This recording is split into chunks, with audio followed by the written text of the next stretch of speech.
आप सभी का रमेश सुरवेल यूट्यूब चैनल पर बहुत हार्दिक स्वागत है।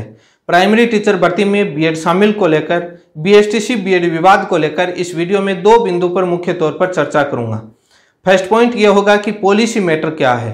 पॉलिसी मैटर पर इसलिए चर्चा करूंगा कि विपक्ष की तरफ से बीएड की तरफ से पॉलिसी मैटर को लेकर के कई तरह के सवाल किए जा रहे हैं। पॉलिसी मैटर पर विपक्ष का दावा है कि हाईकोर्ट और सुप्रीम कोर्ट उसमें इंटरफेयर नहीं कर सकती, जिसकी वजह से बीएड जीतेगी, एमएचआरडी और एनसीटी केस जीत पाएगी। उनका कहना है कि हाईकोर्ट में पॉलिसी मैटर पर एमएचआरडी और एनसीटी ने कोई भी आर्गुमेंट नहीं रखे थे। सुप्रीम कोर्ट में एमएचआरडी ने पॉलिसी मैटर को लेकर के आर्गुमेंट रखे हैं। इस बात की सत्यता को लेकर के इस वीडियो में चर्चा करूंगा। आखिरकार पॉलिसी मैटर क्या है, इसको लेकर के विस्तार से चर्चा करूंगा। आपको पता लग जाएगा कि प्राइमरी टीचर भर्ती में बीएड शामिल होगी या नहीं होगी पॉलिसी मैटर पर। क्या वास्तव में हाईकोर्ट ने इग्नोर किया था पॉलिसी मैटर के जवाब को, या उसने एमएचआरडी एनसीटी ने पॉलिसी मैटर रखा ही नहीं। दूसरा नंबर बिंदु यह होगा कि 19 जुलाई 2022 को इस मैटर पर सुप्रीम कोर्ट में सुनवाई होने जा रही। कौन सी बेंच सुनेगी? रीट L1 में प्राइमरी टीचर भर्ती में क्या बीएड शामिल हो पाएगी? तमाम बातों को लेकर के इस वीडियो में चर्चा करूंगा। आपसे रिक्वेस्ट है कि चैनल को सब्सक्राइब करें ताकि लेटेस्ट जानकारी आपको मिलती रहे और 19 जुलाई 2022 को होने वाली सुनवाई की भी जानकारी मिलती रहे। सबसे पहले सेकंड नंबर बिंदु पर चर्चा कर लेते हैं। 19 जुलाई 2022 को इस मैटर पर सुप्रीम कोर्ट सुनेगी। ये मैटर सुप्रीम कोर्ट के एडवांस लिस्ट में मैटर लिस्टेड हो चुका है। ये मैटर जस्टिस दिनेश महेश्वरी की बेंच इस मैटर को सुनवाई करेगी, जिसमें जस्टिस दिनेश महेश्वरी, जस्टिस अनिरुद्ध बोस इस मैटर को सुनेंगे। वैसे मैं आपको थोड़ा सा पीछे लेकर के जाता हूं तो मैं बताता हूं। 17 मई 2022 को बीएड ने एक एसएलपी सुप्रीम कोर्ट में लगाई थी, जिसमें रीट 2022 की परीक्षा में फॉर्म भरवाने के लिए L1 लेवल 1 में फॉर्म भरवाने के लिए बीएड वालों ने एसएलपी लगाई थी।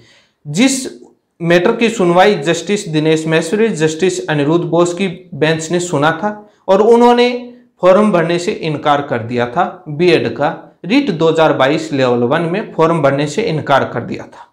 अब यह मैटर 19 जुलाई 2022 को यही बेंच इस मैटर को सुनेगी। अब फर्स्ट पॉइंट पर आते हैं कि पॉलिसी मैटर क्या है। क्या वास्तव में हाईकोर्ट में एमएचआरडी और एनसीटी ने पॉलिसी मैटर को लेकर के कोई आर्गुमेंट ही नहीं रखे? ये कैसे पॉसिबल है? ये हुआ तो क्या एमएचआरडी और एनसीटी पॉलिसी मैटर रखना भूल गई थी, या याद ही नहीं रहा, या रखे थे या हाईकोर्ट ने सुना नहीं? क्या सुप्रीम कोर्ट में एमएचआरडी और एनसीटी ने पॉलिसी मैटर को लेकर के बहुत शानदार आर्गुमेंट रखे हैं? कौन से फैसले रखे? इस पर चर्चा करते हैं। पॉलिसी मैटर पर बात की जाए, आपको मालूम है कि सोशल मीडिया, टेलीग्राम ग्रुप और ट्विटर तमाम जगह बीएड की तरफ से कुछ पेज वायरल किए जा रहे हैं जो रख रहे हैं कि सुप्रीम कोर्ट में एमएचआरडी ने पॉलिसी मैटर को लेकर के बहुत ही शानदार आर्गुमेंट रखे हैं और इस पॉलिसी मैटर की वजह से जीत जाएंगे और सुप्रीम कोर्ट उसमें इंटरफेयर नहीं करेगा। जो विपक्ष की तरफ से जो पेज वायरल किया जा रहा है पॉलिसी मैटर का, वो आपकी स्क्रीन पर है। ये पेज, ये आर्गुमेंट एमएचआरडी और एनसीटी के additional solicitor general advocate Rastogi साहब ने हाईकोर्ट में भी रखा था। यह आपकी स्क्रीन पर है। जब पॉलिसी मैटर को लेकर के हाईकोर्ट के अंदर काउंटर आर्गुमेंट में एडिशनल सॉलिसिटर जनरल रस्तोगी साहब ने एमएचआरडी और एनसीटी की तरफ से पॉलिसी मैटर पर जवाब रखा और AICTE all India technical education, जो AICTE है, all India council technical education, जैसे एनसीटी है वैसे ही AICTE है, उसका कोई केस था। उस केस का हवाला देकर के पॉलिसी मैटर पर एमएचआरडी और एनसीटी ने हाईकोर्ट में फैसला भी रखा और आर्गुमेंट भी किए और यह भी कहा, वो आपकी स्क्रीन पर पेज चल रहा है, कि हाईकोर्ट पॉलिसी मैटर पर इंटरफेयर नहीं कर सकती। ये एकेडमिक मैटर है, ये पॉलिसी मैटर है, इस पर हाईकोर्ट दखल अंदाजी नहीं कर सकती। यह हाईकोर्ट के अंदर आर्गुमेंट में रखा, वो आपकी स्क्रीन पर है। आर्गुमेंट के पेज के फोटो लिए हुए स्क्रीनशॉट आप देख सकते हैं। जो विपक्ष की तरफ से सुप्रीम कोर्ट में जो पेज वायरल किया जा रहा है कि ये रखा है, वो आर्गुमेंट, वो फैसले हाई कोर्ट में एडिशनल सॉलिसिटर जनरल रस्तोगी साहब MHRD और NCT की तरफ से हाई कोर्ट में आर्गुमेंट रख चुके, वो फैसले रख चुके, वो बात रख चुके। अब कौन झूठा है कौन सत्य है आप स्वयं परख सकते हैं। ये बातें आर्गुमेंट हाई कोर्ट में रखे जा चुके हैं। जो काउंटर आर्गुमेंट MHRD और NCT ने जो रखा था उसके बिंदु संख्या 5 में पॉलिसी मैटर को लेकर के रखा है। मैं इस वीडियो में पॉलिसी मैटर पर भी चर्चा करूंगा कि पॉलिसी मैटर क्या होता है, उस बात पर भी चर्चा करूंगा।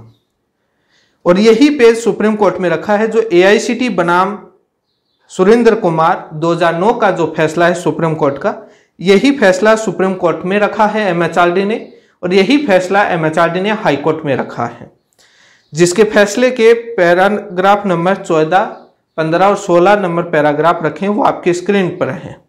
सेम आर्गुमेंट रखा है, कोई भी नया आर्गुमेंट नहीं रखा है। और इसी के साथ में academic matter, policy matter West Bengal के अंदर भी MHRD ने रखा है, और तमाम जगह जितने भी राज्यों में जहां पर मैटर गया वहां पर रखा है। वेस्ट बंगाल के अंदर भी रखा है, वो भी आपकी स्क्रीन पर है, और राजस्थान हाई कोर्ट में भी रखा है पॉलिसी मैटर पर। बहुत अच्छे से मजबूती से MHRD के वकील ने हाई कोर्ट के अंदर पॉलिसी मैटर को लेकर के बोला है, और यह भी कहा है कि हाई कोर्ट के पास पावर नहीं है कि पॉलिसी मैटर पर वो इंटरफेयर करे। लेकिन हाई कोर्ट ने क्या इसको इग्नोर किया या इस पर क्या जवाब दिया, वो भी देखते हैं। पॉलिसी मैटर क्या है, इस बात पर मैं चर्चा करने से पहले और भी कई तरह के फैसले रखे हैं MHRD और NCT ने हाई कोर्ट के अंदर। पॉलिसी मैटर को लेकर के कई प्रकार के फैसले रखे हैं, उस बात पर भी मैं चर्चा करूंगा। कई प्रकार के फैसले रखे हैं। हाई कोर्ट ने जस्टिस अकील कुरैशी जी की बेंच ने, जो चीफ जस्टिस थे उस समय हाई कोर्ट के, राजस्थान हाई कोर्ट के, उन्होंने अपने फैसले में पॉलिसी मैटर को लेकर के क्या कहा है और MHRD और NCT के पॉलिसी मैटर पर क्या जवाब दिया है, वो भी आपकी स्क्रीन पर है, आप देख सकते हैं। और वैसे मैं आपको कहूँगा कि राजस्थान हाई कोर्ट की वेबसाइट पर जाकर के उस जजमेंट को डाउनलोड करके आप स्वयं, पेज नंबर बताऊंगा, आप पढ़ सकते हैं पॉलिसी मैटर पर हाई कोर्ट क्या कह रहा है। पेज नंबर 157, जहां पर MHRD ने पॉलिसी मैटर को लेकर के कहा और डिफरेंट कई प्रकार के फैसले भी रखे पॉलिसी मैटर पर, और कहा कि हाई कोर्ट इसमें इंटरफेयर नहीं कर सकती, जुडिशियल रिव्यू नहीं कर सकती। जो पॉइंट नंबर 33 है, पेज नंबर 157 जो आपके स्क्रीन पर है, और पैराग्राफ नंबर 33 में कहा है, हाई कोर्ट ने अपना जवाब दिया है। जो MHRD ने पॉलिसी मैटर रखा उस पर हाई कोर्ट ने अपना जवाब देकर के इस मैटर पर क्या कहा है। पेज नंबर 164, 164 ये जजमेंट का पेज नंबर है राजस्थान हाई कोर्ट, और पैराग्राफ नंबर 47 इसमें भी पॉलिसी मैटर पर जवाब दिया है। जो बीएड विपक्ष की तरफ से जो AICT का फैसला, जो सुप्रीम कोर्ट का पॉलिसी मैटर का जो एक पेज वायरल कर रहे हैं कि ये मजबूती से रखा है, उस फैसले पर हाई कोर्ट ने पैराग्राफ नंबर 47 पेज नंबर 164 पर हाई कोर्ट ने अपना जवाब दिया है कि क्यों नहीं हम इसका जुडिशियल रिव्यू कर सकते, हमारे पास पावर है। और उन्होंने सुप्रीम कोर्ट के फैसले और हाई कोर्ट के फैसले के हवाले देकर कहा कि हम जुडिशियल रिव्यू कर सकते हैं पॉलिसी मैटर का भी। अब लेकिन इस बात पर इस वीडियो में चर्चा करूंगा, जो विपक्ष कह रहा है कि पॉलिसी मैटर को लेकर के कोई हाई कोर्ट में आर्गुमेंट ही नहीं रखे, आप सुप्रीम कोर्ट में बीएड की तरफ से और NCT और MHRD की तरफ से मजबूती से पॉलिसी मैटर को रखा जाएगा। ये बात आपको सत्य मालूम चल गई है, कौन झूठ बोल रहा है कौन सत्य बोल रहा है। अब वैसे जब बीएसटीसी संघर्ष समिति, all India BSTC, DElEd, JBT, ETT candidate जब सुप्रीम कोर्ट में सुनवाई के लिए पैसे कलेक्शन करते हैं तब बोलते हैं कि ये चंदा लूट है, ये लूट रहे हैं। अब अपना क्या काम कर रहे हैं उस पर कुछ बोलेंगे? स्वयं क्या करते हैं वो कुछ नहीं बोलते हैं। कितने करोड़ों रुपए, 1000 में थोड़ा सा वैसे मैं टिप्पणी नहीं करना चाहता, उनका ग्राउंड है, क्योंकि कोई भी वकील फ्री में पैरवी नहीं करता है, उनका काम है, उनका प्लेटफॉर्म है। लेकिन 1000 के समथिंग नए याचिकाकर्ता सुप्रीम कोर्ट में बीएड की तरफ से बने थे। जो 1000 याचिकाकर्ता वो बने थे जो हाईकोर्ट में नहीं बने थे। अब एक याचिकाकर्ता का मेरे सुनने में आया कि शायद 4 से 5000, में भी इनकरेक्ट हो ये मेरा डेटा, लेकिन मेरी जानकारी के अनुसार ये डेटा ये है, और जिसमें लगभग 4 से 5000 पर कैंडिडेट इन्होंने याचिकाकर्ता के नाम से लिया है। जो हाईकोर्ट में बने थे वो अलग, जो हाईकोर्ट से डायरेक्ट सुप्रीम कोर्ट में बने वो भी अलग, ये तो डायरेक्ट सुप्रीम कोर्ट में बने और हो सकता है 1000 से ज़्यादा होंगे, लेकिन मैंने एक रफली आइडिया बताया है जो मेरी जानकारी के अनुसार। जो हाईकोर्ट में बने हैं उन्होंने भी दिया है। कितना आया और हाईकोर्ट में कितने बने? शायद 2 से 3000 याचिकाकर्ता हाईकोर्ट में बने हुए, और सुप्रीम कोर्ट में भी शायद 1500-2000 याचिकाकर्ता तो होंगे ही होंगे। सुप्रीम कोर्ट में भी कुछ लोग हाईकोर्ट में बने थे, वो सुप्रीम कोर्ट में नहीं बने, लेकिन मैक्सिमम बन चुके हैं। वो क्या कर रहे हैं? विपक्ष पर तो सवाल करते हैं, स्वयं भी तो देखिए। लेकिन पॉलिसी मैटर क्या है, इस बात पर चर्चा कर लेते हैं। हाईकोर्ट के अंदर एमएचआरडी और एनसीटी ने मजबूती से पॉलिसी मैटर को लेकर के एक दिन पूरे दिन आर्गुमेंट पॉलिसी मैटर पर एमएचआरडी ने बोला था। Argument policy matter, academic matter, qualification का matter, expert body, NCT council ये उसमें दखल अंदाजी नहीं कर सकते। इनके पास आर्गुमेंट क्या थे? यही तो थे, इसी पर तो पूरे दिन बोलते थे ये। लेकिन पॉलिसी मैटर क्या है, इस बात पर चर्चा कर लेते हैं। क्या एक शिक्षा मंत्री अपने विभाग के अधिकारियों के साथ मीटिंग करके और एक लेटर जारी कर देता है, क्या वो पॉलिसी मैटर बन जाता है उस गवर्नमेंट का? यदि वो पॉलिसी मैटर बन जाता है तो थोड़ा सा कुछ फैक्ट और सामान्य जानकारी से आपको अवगत कराऊंगा। राजस्थान के कई ग्राउंड को लेकर के, क्योंकि सामान्य है तो आपको मालूम चल जाएगा, कोई भी स्टेट क्यों ना हो वहां से भी आप देख सकते हैं। राजस्थान में कंप्यूटर टीचर भर्ती आई, कंप्यूटर इंस्ट्रक्टर नाम से, जिसमें योग्यता का निर्धारण किया गया, जिसमें कई कोर्सेज को बाहर करवाने के लिए हाईकोर्ट में केस लगे थे और कुछ को शामिल करने के लिए हाईकोर्ट में केस लगे थे। लेकिन शामिल हो पाए? क्या उनको बाहर कर पाए? नहीं कर पाए। क्यों नहीं कर पाए? क्योंकि राजस्थान हाईकोर्ट की पॉलिसी मैटर था योग्यता को लेकर के। वो पॉलिसी मैटर कैसे था ये भी जानना जरूरी है। वो इसलिए था, राजस्थान हाईकोर्ट ने, राजस्थान सरकार ने कंप्यूटर टीचर भर्ती के जो नियम बनाए थे वो कैबिनेट मीटिंग में पास किए थे। कैबिनेट मीटिंग में क्यों पास किए? सरकार के शिक्षा मंत्री, राजस्थान सरकार के शिक्षा मंत्री लेटर जारी कर देते, अधीनस्थ बोर्ड को लिख देते कि ये योग्यता रहेगी, और अपने अधिकारियों के साथ, शिक्षा विभाग के अधिकारियों के साथ मीटिंग कर लेते और लेटर जारी कर देते और योग्यता का डिसाइड कर देते। कैबिनेट मीटिंग में क्यों प्रस्ताव पास किया? करना ही नहीं चाहिए था। दूसरा बिंदु, अभी आपको मालूम है कि पीछे एक रूल चेंज किया था प्रमोशन के, जो फर्स्ट ग्रेड और उसके लिए स्कूल लेक्चरर के लिए, कि यूजी और पीजी में सेम डिग्री होनी चाहिए। बीएड वाले हैं तो उनको मालूम भी होगा। और आगे की नई भर्तियों के लिए भी आगे भी कहा कि यूजी और पीजी के लिए सेम नियम होने चाहिए। वो कैबिनेट मीटिंग से प्रपोजल पास हुआ, प्रस्ताव, और शायद विधानसभा से भी पास हुआ। क्या जरूरत थी विधानसभा से? शिक्षा मंत्री जी स्वयं ही लेटर जारी कर देते और कह देते कि इसमें यूजी पीजी में सेम डिग्री होगी और वो ही प्रमोशन के लिए और तमाम चीज़ों के लिए। ट्रांसफर के लिए थर्ड ग्रेड के लिए पॉलिसी बनाई जा रही है, आपको मालूम होगा। उसके लिए मीटिंग गठित की हुई है, उसके लिए नियम बन रहे हैं, पॉलिसी मैटर कैबिनेट में जाएगी, वहां से पास होगा। ऐसा क्यों? शिक्षा मंत्री जी स्वयं ही नियम बना देते हैं, क्योंकि इस पॉलिसी मैटर को लेकर और कई प्रकार के नियम आप स्वयं मुख्यमंत्री जी के प्रेस नोट देख रहे होंगे। राजस्थान में कैबिनेट मीटिंग में योग्यताओं से संबंधित नियम जो संशोधन होते हैं भर्तियों के, वो सब कैबिनेट मीटिंग में प्रपोजल पास किए जाते हैं और कई विधानसभा में भी पास किए जाते हैं। क्यों? शिक्षा मंत्री जी अपने ही पत्र लिख करके और वो चेंज कर लेते हैं।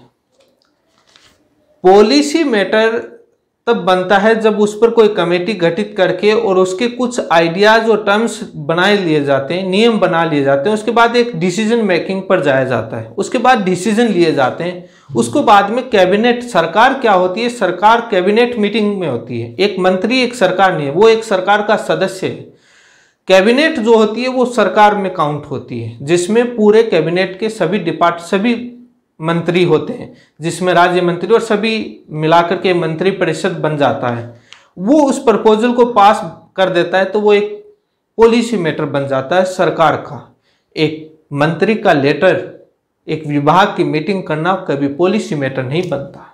आपने स्वयं ने देखा होगा, राजस्थान के देख भी सकते हैं, जो जितने भी भर्तियों के नियमों में संशोधन होते हैं वो कैबिनेट मीटिंग में प्रपोजल से पास किए जाते हैं और कुछ विधानसभा में भी ले जाए जाते हैं। वो डिपेंड करता है कैटेगरी टू कैटेगरी, नियम पर डिपेंड करता है।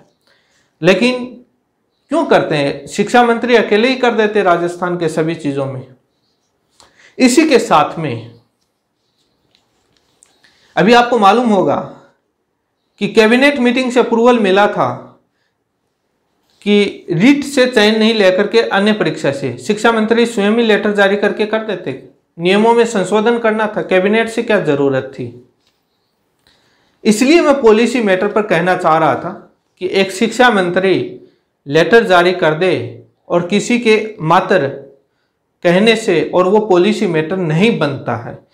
भारत सरकार तब गिनी जाती तब भारत सरकार की कैबिनेट मीटिंग में ये 28 जून 2018 का जो इश्यू है, जो प्राइमरी टीचर भर्ती में बीएड शामिल करने का जो इश्यू है, उस लेटर को या उस इश्यू को कैबिनेट मीटिंग से प्रस्ताव रख करके पास करवा लेती भारत सरकार, तो वो पॉलिसी मैटर बन जाता है। या उसको पार्लियामेंट में ले जाते और पार्लियामेंट से पास करवा लेते तो पॉलिसी मैटर बन जाता।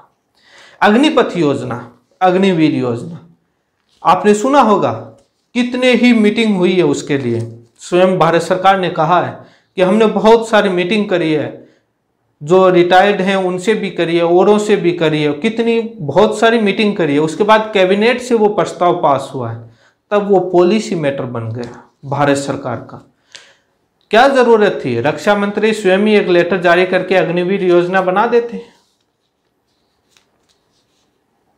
क्यों मीटिंग करी? क्यों कैबिनेट से प्रस्ताव पास हुए?